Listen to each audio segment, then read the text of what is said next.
So here we are in Luca Weekend's garage. She's getting some love. We did stage 1 clay bar, and stage 2 was light scratch removal.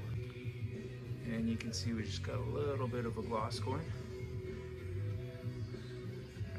Not bad at all for a home job.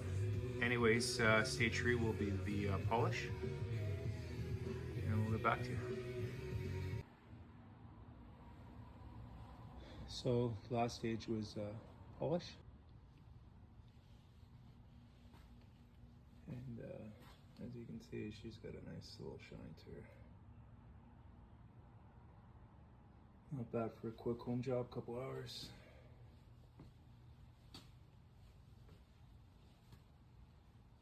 No, it's not perfect.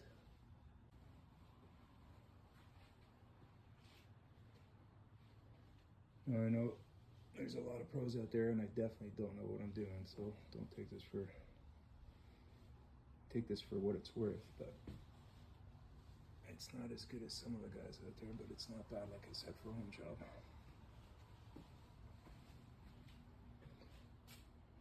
So look, our weekend's ready for tomorrow's Wicked Cruise.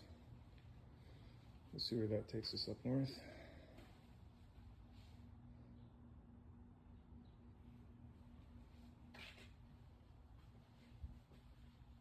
And that's it, guys.